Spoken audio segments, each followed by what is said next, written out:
Di balik kilau peradaban manusia tersembunyi kisah-kisah kelam tentang kota-kota yang pernah berjaya, namun kini tinggal puing. 5 nama terukir dalam sejarah bukan karena kejayaannya, melainkan karena kehancurannya yang spektakuler. Kota-kota ini, yang konon dikutuk oleh Sang Pencipta, menjadi pengingat abadi akan batas antara kehendak manusia dan murka ilahi. Dari debu dan abu, kisah mereka berbisik, memperingatkan generasi mendatang tentang harga yang harus dibayar atas pembangkangan dan dosa. Mari kita telusuri jejak kota terkutuk ini, yang nasibnya telah diputuskan oleh tangan Tuhan sendiri. 1. Pompei. Pompei adalah sebuah kota kuno yang terletak di wilayah Campania, Italia. Kota ini memiliki sejarah panjang yang dimulai jauh sebelum kehancurannya secara tragis pada tahun 79 Masehi. Pompei telah berdiri sejak abad ke-7 sebelum Masehi oleh suku Ossi. Awalnya, Pompei merupakan sebuah pemukiman kecil yang kemudian berkembang menjadi kota pelabuhan penting di wilayah Napoli. Pompei pun berkembang menjadi kota yang besar pada masanya. Kota ini juga dikenal yang jauh lebih subur daripada tempat lain, karena Pompei terletak di kaki Gunung Vesuvius, sebuah gunung berapi purba yang merupakan satu-satunya gunung berapi aktif di Eropa. Para petani di kota ini banyak yang menanam anggur dan zaitun. Kesuburan tanah ini merupakan salah satu faktor utama yang mendorong pertumbuhan dan kemakmuran Pompei selama berabad-abad. Meskipun Gunung Vesuvius telah lama menjadi bagian dari lanskap kota Pompei, penduduk kota tampaknya tidak menyadari bahaya yang kelak akan ditimbulkannya. Gunung Vesuvius diketahui telah tidak aktif selama berabad-abad, dan pengetahuan vulkanologi pada masa itu masih sangat terbatas. Kota Pompei merupakan bagian dari wilayah kekuasaan Romawi kuno. Banyak dari masyarakatnya merupakan keturunan Romawi, dan di seluruh wilayah Kekaisaran Romawi kuno, praktik prostitusi memang dilegalkan. Namun Pompei menawarkan sesuatu yang lebih. Diperkirakan ada 35 rumah bordil yang tersebar di kota ini. Di Pompei ada beberapa lupanar, dengan yang paling terkenal disebut Lupanar Grande, yang merupakan satu-satunya rumah bordil besar yang ditemukan di sana. Kata lupanare sendiri berasal dari kata Latin lupa, yang berarti serigala betina, istilah yang juga digunakan untuk para pelacur pada zaman itu. Di dalam Lupanar Grande, ditemukan kamar-kamar kecil dengan lukisan erotis di dinding, yang kemungkinan besar digunakan sebagai semacam menu untuk layanan yang ditawarkan di sana. Rumah bordil ini memiliki 2 lantai. Lantai pertama diperuntukkan bagi kelas bawah, sedangkan lantai kedua digunakan oleh pelanggan kelas atas. Jumlah yang tergolong banyak mengingat Pompei hanya seluas 12 km² dengan populasi sekitar 11.000 orang. Untuk menuju rumah bordil, jalanan di Pompei diberi petunjuk arah berupa pahatan falus alat kelamin laki-laki, sebuah tanda untuk membantu orang asing yang mungkin mabuk berat atau tidak bisa berbicara bahasa lokal. Praktik prostitusi biasanya dilakukan oleh para budak yang memasang tarif sangat murah. Bahkan tarif di Pompei jauh lebih murah daripada di wilayah Kekaisaran Romawi lainnya. Dengan membayar setara harga seperempat gelas anggur, setiap laki-laki yang datang ke Pompei sudah bisa memesan pelacur. Pada salah satu dinding aula, ditemukan tulisan yang artinya, "Jika Anda mencari pelukan manis di kota ini, semua gadis di sini tersedia." Hubungan seksual yang diwajarkan tidak hanya terjadi antara laki-laki dan perempuan saja. Penemuan grafiti menunjukkan bahwa homoseksual dan pemerkosaan anak juga menjadi hal yang biasa di Pompei. Temuan inilah yang membuat Pompei dijuluki sebagai kota maksiat, terlepas dari arsitekturnya yang megah dan keberagaman karya seninya. Akhirnya, setelah kegiatan maksiat di kota ini semakin parah dan menjadi pemandangan yang lumrah, pada tanggal 24 Agustus 79 Masehi, sekitar tengah hari, terjadilah letusan mahadahsyat dari Gunung Vesuvius. Gunung ini mengeluarkan kolom erupsi yang luas dan tinggi hingga mencapai ketinggian 33 km. Abu vulkanik dan batu apung mulai berjatuhan di Pompei dan di daerah sekitarnya. Tebalnya erupsi menyebabkan kegelapan di siang hari dan membuat orang-orang kesulitan untuk bernapas, sehingga penduduk Pompei banyak yang tidak sanggup melarikan diri. Kemudian pada malam hari, letusan mencapai puncaknya. Serangkaian awan panas yang mematikan mulai menyapu kota dengan kecepatan tinggi dan membunuh siapapun di kota tersebut. Meskipun sulit untuk memastikan jumlah korban jiwa yang tepat, diperkirakan ada sekitar 2.000 orang yang tewas di kota Pompei, meskipun banyak juga yang berhasil melarikan diri pada tahap awal erupsi. Namun, mereka yang tertinggal atau terlambat melarikan diri menghadapi nasib yang sangat mengerikan.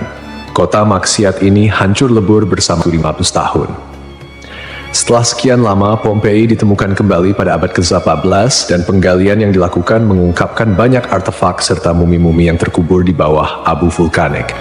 Pompei kini menjadi simbol peringatan akan bahaya dari keangkuhan dan dosa manusia.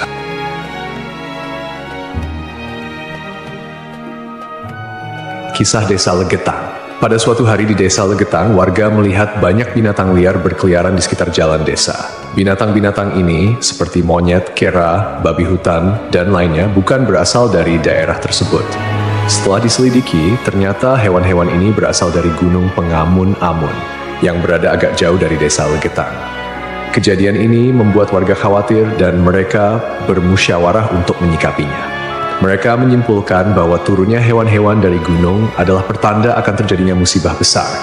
Kepercayaan lokal yang menyatakan bahwa hewan bisa merasakan bencana sebelum terjadi mendorong warga Desa Legetang untuk bertindak cepat. Mereka memutuskan untuk kerja bakti membuat parit di lembah Gunung Pengamun-Amun sebagai upaya antisipasi bencana, khususnya longsor. Desa Legetang terletak di dataran tinggi Dieng, Kecamatan Batur, Kabupaten Banjarnegara, Jawa Tengah. Desa ini dikenal dengan tanahnya yang sangat subur, bahkan lebih subur dibandingkan desa-desa lainnya di sekitarnya. Sebagai contoh, jika semangka yang ditanam di desa lain hanya mencapai berat sekitar 6 kg, semangka yang ditanam di Legetang bisa mencapai 10 hingga 12 kg. Setelah parit selesai dibuat, kehidupan di desa kembali normal. Desa Legetang adalah desa yang makmur, hanya sedikit orang miskin di sana. Banyak saudagar kaya yang hidup mewah dan uang sering dihamburkan untuk hiburan. Setiap malam, mereka sering berjudi dan mengadakan berbagai hiburan yang tidak pantas, seperti kesenian lengger yang kadang berujung pada tindakan asusila. Kesenian ini yang hanya dilakukan di desa tersebut menjadi simbol betapa jauhnya masyarakat desa ini dari nilai-nilai agama dan moral. Setiap malam, penduduk Desa Legetang terlibat dalam berbagai bentuk kemaksiatan, termasuk perjudian, mabuk-mabukan, dan seks bebas. Mereka yang tidak terlibat dalam perilaku ini tampaknya membiarkannya, seolah-olah itu adalah hal yang wajar. Beberapa sumber melaporkan bahwa tingkat kemaksiatan di desa ini sangat tinggi, dengan beberapa laporan ekstrem seperti hubungan seksual antara anak dan ibu kandung. Desa Legetang mengalami hujan yang sangat lebat. Cuaca ekstrem ini disertai dengan petir yang menyambar-nyambar dan suara guntur yang menggelegar di langit yang gelap. Tiba-tiba, terdengar suara ledakan yang sangat keras yang dapat didengar hingga ke desa-desa di sekitarnya. Bukan paginya, setelah badai reda, penduduk desa-desa tetangga terkejut mendapati bahwa Desa Legetang telah tertimbun tanah dari puncak Gunung Pengamun-Amun.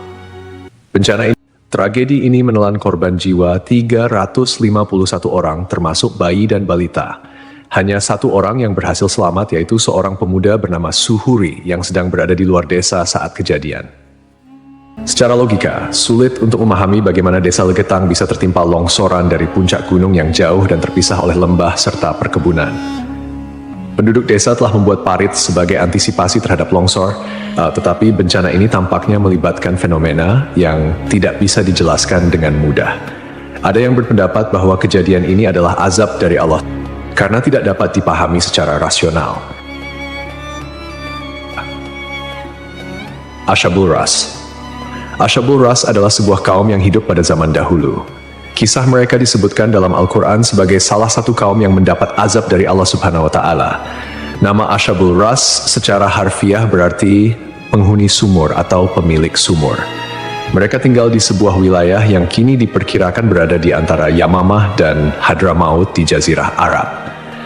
Kehidupan Ashabul Ras sangat bergantung pada sebuah sumur besar yang menjadi sumber air utama. Tidak hanya menjadi pusat kehidupan, tetapi juga menjadi simbol kemakmuran dan identitas kaum tersebut. Mereka membangun peradaban yang cukup maju di sekitar sumur ini dengan pertanian dan peternakan sebagai mata pencaharian utama. Namun, meskipun telah diberi nikmat berupa sumber air yang melimpah, Ashabul Ras justru menyalahgunakan anugerah tersebut. Mereka mengembangkan sistem kepercayaan yang menyimpang dan menyembah pohon cemara besar yang tumbuh di dekat sumur mereka. Pohon ini dianggap suci dan dijadikan objek penyembahan, menggantikan Allah Subhanahu wa Ta'ala sebagai Tuhan yang seharusnya disembah. Kemusyrikan Asyabul Ras tidak berhenti pada penyembahan pohon saja.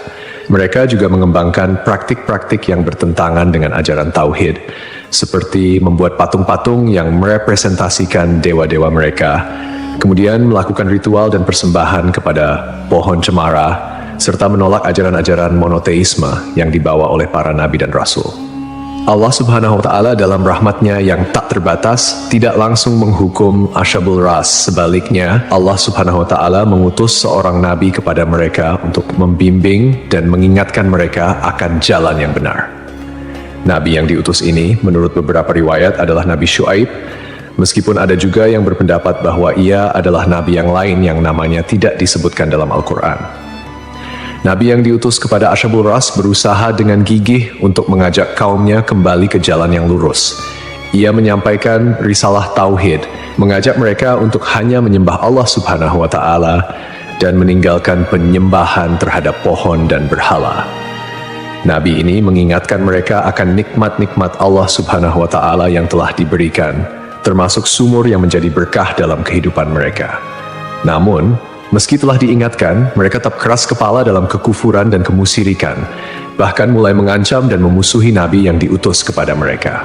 Penolakan ini berlangsung dalam waktu yang cukup lama, menunjukkan kesabaran Allah Subhanahu wa Ta'ala dalam memberi kesempatan kepada hamba-hambanya untuk bertaubat. Setelah bertahun-tahun menolak ajakan Nabi mereka dan tetap teguh dalam kekufuran, akhirnya azab Allah Subhanahu wa Ta'ala turun kepada kaum Asyabul Ras. Azab ini datang sebagai konsekuensi dari penolakan mereka yang terus-menerus terhadap ajaran Tauhid dan ketekunan mereka dalam menyembah selain Allah Subhanahu wa Ta'ala. Menurut beberapa riwayat, azab yang menimpa Asyabul Ras terjadi dalam beberapa tahap. Pertama, terjadi kekeringan dan paceklik. Allah Subhanahu wa Ta'ala mulai mengurangi curahan rahmatnya dengan menahan air hujan. Akhirnya, terjadi kekeringan berkepanjangan. Tanaman-tanaman mereka mengering dan ternak mereka mulai mati kelaparan. Ini merupakan peringatan awal bagi Asyabul Ras, namun mereka tetap tidak mengindahkannya. Kemudian terjadi pencemaran sumur. Sumur yang menjadi sumber kehidupan mereka tiba-tiba tercemar. Airnya berubah warna, berbau busuk, dan tidak layak dikonsumsi. Hal ini menyebabkan krisis air yang parah di kalangan Asyabul Ras. Lalu datanglah gempa bumi.